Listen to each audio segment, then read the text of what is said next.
For the last year or so, I have been going through the Book of Enoch, verse by verse. And throughout that time, I've seen so many comments of blasphemy. Blasphemy. How could you go through this book?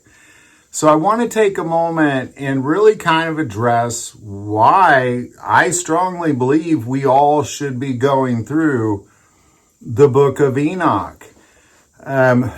Let's start with the number one reason for me to be going through the Book of Enoch is really what Jesus said in Matthew 24 when the disciples asked him specifically, when will you be coming back? When will the last days be? How will we know of your coming? What will be the signs that we can look for? And he says something peculiar in Matthew 24, starting verse 36. But of that day and hour, no one knows. No, not even the angels of heaven, but my Father only. But as the days of Noah were, so also will the coming of the Son of Man be. For as in the days before the flood, they were eating and drinking, marrying and giving in marriage until the day that Noah entered the ark, and did not know until the flood came and took them all away. So also will the coming of the Son of Man be. In other words, the days of Noah will resemble the days that Jesus Christ will return. And what does that look like? Well, I want to know. And Enoch was the great grandfather of Noah, so he was there. He knew exactly what it was like. And the greatest depth of understanding you can get isn't just from a witness who was there. It's also from somebody who did prophesy. And he's recognized as a prophet in the Bible itself. And we're going to address that as well. Because we're going to see what Jesus says about Enoch when Jesus references him. And we're going to see what Jude had to say when he literally quotes him. And calls him a prophet. So, I want to start by saying that I'm not saying Enoch belongs in the Bible, and I'm not saying it doesn't. Even though some Jewish sects, including the Ethiopian Jews, do have it in their canon. America follows more of the British, Scottish Jewish sects, the European Jewish sects. So because they don't have it in their canon, we don't either. If we were to follow the Ethiopian Jews, then we would have it in there. But again, I'm not saying it does and I'm not saying it doesn't. What I am saying is that if you want to know what it'll be like in the days of Noah, which is really more of a spiritual understanding, you're going to really want to study out Enoch. Because Enoch also understood what was going on with the angels, laying with women, giving rise to Nephilim, and that's stuff we will be dealing with in the end times. Not maybe we'll be dealing with them. We for sure will be dealing with them because Jude tells us that they're still among us as he quotes Enoch. So we're going to go to Jude for a second. It's right before the book of Revelation, and we're going to go to verse 12. These are the spots in your love feast. While they feast with you without fear, serving only themselves, they are clouds without water, carried about by the winds, late autumn trees without fruit, twice dead, pulled up from the roots, raging waves of sea, foaming up their own shame, wandering stars for whom is reserved the blackness of darkness forever. Now, what he's talking about is there's demonic things among us. There's Nephilim among us, and they're feasting with us, and they're mingling in with us, but they are wandering stars for whom is reserved the blackness of darkness forever. Now Enoch, the seventh from Adam, prophesied about these men also, saying, Behold, the Lord comes with 10,000 of his saints, to execute judgment on all, to convict all who are ungodly among them of all their ungodly deeds, which they have committed in an ungodly way, and of all the harsh things which ungodly sinners have spoken against him. And he's literally quoting Enoch. That is in Enoch 1. Jude is literally quoting Enoch, and he's saying, according to the prophecy of Enoch, this is what it's going to look like in the end times. We would be fools not to study the book of Enoch. And Jesus himself even references Enoch in Matthew 22, verse 29 and 30. This is something that we just kind of have to quit being fools about, because the church is going to rip their shirts and yell blasphemy. But it's not. It is not blasphemy. Now, if I was to insert it in the Bible, you might question it at that point, sure. But I'm not.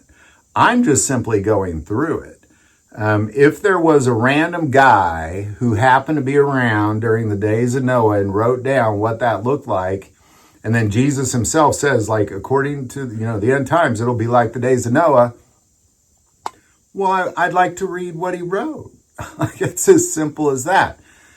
But it goes beyond that, because there's a depth of understanding of Enoch on the spiritual level of what he saw with angels and demons, and how he was shown things by angels that I believe we could put reliability into, simply because, not just of what Jude says. And actually, I'm going to go to that verse in Matthew 22 where Jesus, most would argue, is referencing Enoch here. And we'll go to 22, starting in verse 29. Now, Jesus answered and said to them, you are mistaken, not knowing the scriptures nor the power of God. So here he's literally saying, according to the scriptures. And if he's referencing Enoch here, then he's considering it scriptures. You are mistaken, not knowing the scriptures nor the power of God. For in the resurrection, they neither marry nor are given in marriage, but are like angels of God in heaven. And really what he's saying is that, Enoch's the only one that wrote about angels aren't allowed to marry women. There was a really deep understanding of why, if you study out Enoch, it had to do with their dwelling place. Of course, the angels, according in Enoch, they taught the Nephilim wicked stuff, really the secrets of the universe that they weren't supposed to teach them. But even if they only taught them about the goodness of God and they just worshiped God and there was only good in them, it's still wicked, because our dwelling place is here on earth. Their dwelling place is the heavenly realm, so they don't dwell in the same place, and that really creates a terrible family environment. It's like, if I was to go to China and hook up with somebody and give birth to a son or daughter, and then I just leave and go back to America and I never go back. Like, that's the kind of father you would be. And that's just the beginning of the wickedness that there is with angels laying with women. But Jesus is referencing that. He's referencing that angels can't, they were given in a marriage, but not the angels. Like, just don't be, what the scriptures say is what Jesus says here. And maybe that's a stretch. Maybe it's not. But find somewhere else where it talks about that. He's referencing something. And the bottom line is, for me, number one, I want to know what it'll be like in the days of Noah. And I believe that the church is yelling blasphemy at anybody studying out Enoch, and it's just remaining a secret. It's like a secret hidden thing. And I want to know what it'll be like in the days of Noah. Not just what the people will be doing, but the demons. What are they doing? That's who we war against anyway. The people are just victims and pawns. You have to come up to the conclusion this book is either it's all true or it's all a lie. A lot of people, they read the Bible and there's things they don't like. Well, that's a lie. And there's things I like. Well, that's true. And you can't do that. It's either all true or it's all a lie.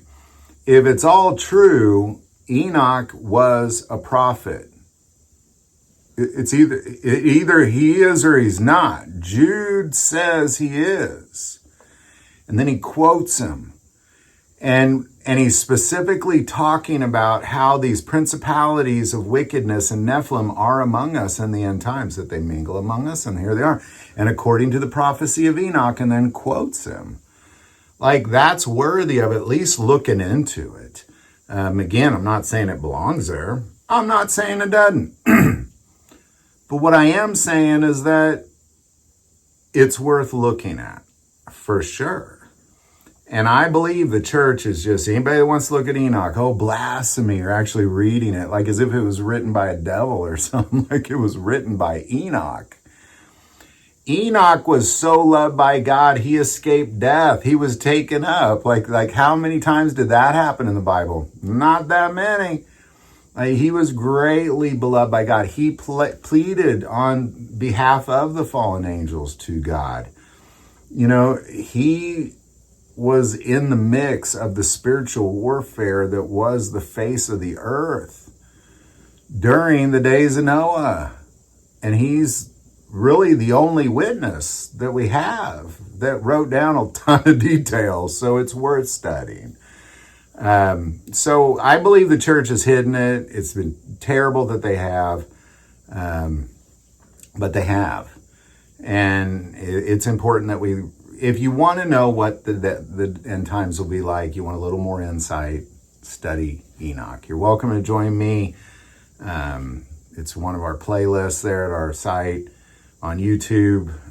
It's interesting, and I even as I talk, I find that, you know, if you watch those videos, I'm always in a cave. And the reason I'm in a cave is because as I prayed about it, God said, yes, go through Enoch, but do it from a cave. And I thought that was weird. But now I understand why, because it's just been hidden. It's there, but it's there. You can read it. It's there.